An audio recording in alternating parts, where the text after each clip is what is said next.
Today we're going to look at the Beatitude, which says, "Blessed are the pure in heart, for they shall see God."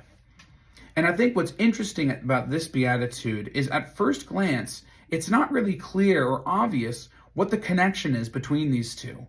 What is the connection between being pure in heart and being able to see God? Right? What does the purity of our heart have to do with helping us see God? And what does it even mean to see God? Well, in the first book of Samuel, chapter 16, Samuel is given a job by the Lord where he has to find the next king of Israel. And the Lord sends him to Bethlehem to a man named Jesse. And the Lord tells him that he will find the next king among Jesse's sons. And when Samuel gets there, he looks at Samuel's oldest son, and he's tall and he's strong, and he thinks, oh, this has to be the next king of Israel. But the Lord warns him, and he says, don't look the way that man looks at other people, because man looks to the outward appearance, but God looks to the heart. And so then, after looking at all of Jesse's sons, these big, strong guys, still none of them, the Lord says, are the right one to be the king. So Samuel asks Jesse, do you have any other sons? He says, well, yeah, there's the youngest, but he's out taking care of the sheep. And he brings him in, and this little boy comes in, and it says he's ruddy in appearance, but he's handsome, but he's not very big. He's not strong or powerful. And this is David, who becomes the next king of Israel. But not only the next king, he becomes the king of Israel, whose lineage leads us down all the way to Jesus eventually. And so the message of this story is that while we can only see the outward appearance of other people, the Lord, what he looks at, what he cares about, and the way that he judges us is by what is in our hearts. That is what really matters. But again, what's the connection there? What does being pure in heart have to do with being able to see God? So, okay, we know that God judges us by what's in our heart. We know that that's what really matters.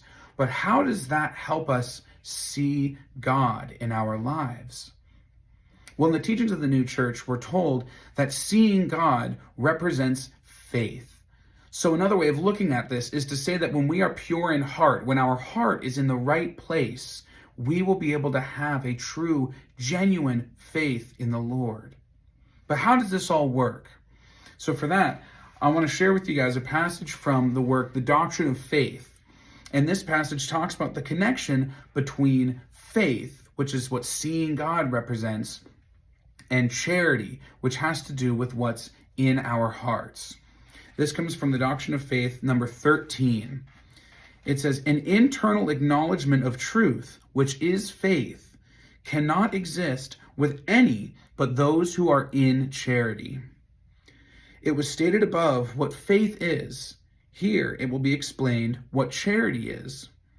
Charity, in its first origin, is the affection of good. And as good loves truth, the affection of good produces the affection of truth. And by the affection of truth, the acknowledgement of truth, which is faith. By these in their series, the affection of truth manifests itself and becomes charity. This is the progression of charity from its origin, which is the affection of good, through faith, which is the acknowledgement of truth, to its end in view, which is charity. Its end is action. From these considerations, it is evident how love, which is the affection of good, produces faith, which is the same thing as the acknowledgement of truth, and by this produces charity, which is the same thing as the act of love through faith. Now, I want to take a minute and sort of break this passage down. And one of the words that we heard a lot in that passage was affection. And in our modern English, when we hear the word affection, we think of sort of a warmth in our heart, a kind of love that we have for something. Like, oh, I have such an affection for flowers in the springtime. And that means that I have this warmth in my heart for flowers in the springtime. I just love them. And so when we read this passage, we might think there's an affection of good and this affection of truth. And we think, oh, it's this warmth in our heart for good and this warmth in our heart for truth. And that's a part of it. But this word affection here is actually a lot more mechanical. That what it literally means, being translated from the original Latin of this book, is it means the process of being affected by something. And so if we go back into this passage and take a look at what it just said with that understanding, that affection really means being affected by something, this is really what it means. It's telling us that charity is the affection of truth, which means that charity is being, it's the affection of good. And so charity is being affected by good. And so it says, because good loves truth, it's telling us that when we are affected by good in our life, it leads to us also being affected by truth. Another way of thinking about that is that when our heart is in the right place, that what we love is what is good, that's what we're looking for, that is what moves us.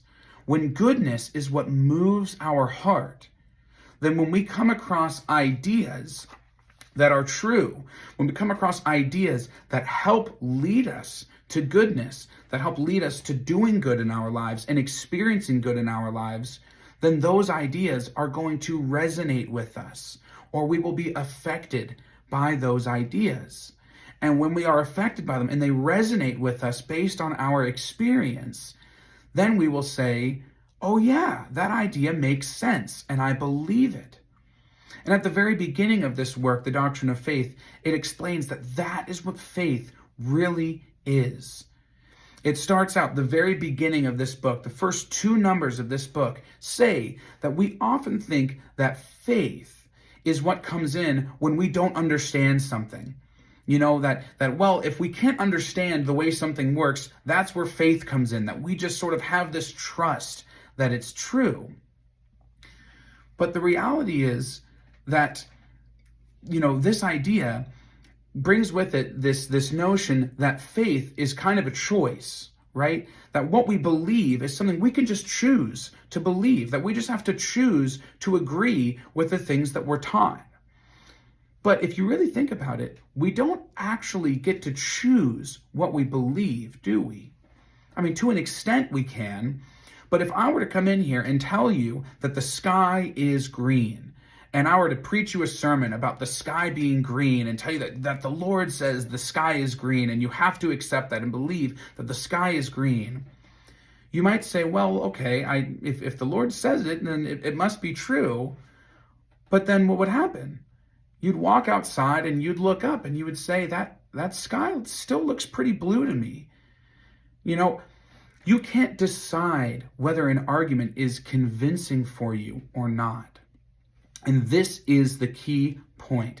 This is the connection here between being pure in heart and being able to see God.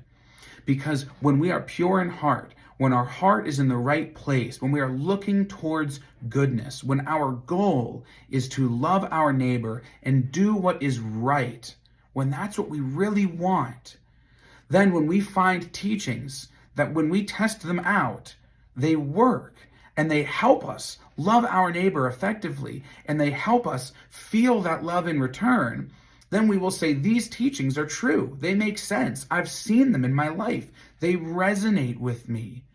And that's what makes us say, and that's why I believe them. These ideas resonate with my understanding of what the good life is. And so that's why being pure in heart, having our heart in the right place, is what helps us to see God. That's why God judges us by what's in our heart, not by our external actions, not by the things that we say that we believe, even if we don't actually understand them or actually genuinely accept them in our hearts. But when we are in the right place, looking for the right things, when our heart is pure, then all of these teachings that lead us to goodness, that lead us to the Lord, will make sense. That's why the pure in heart shall see God.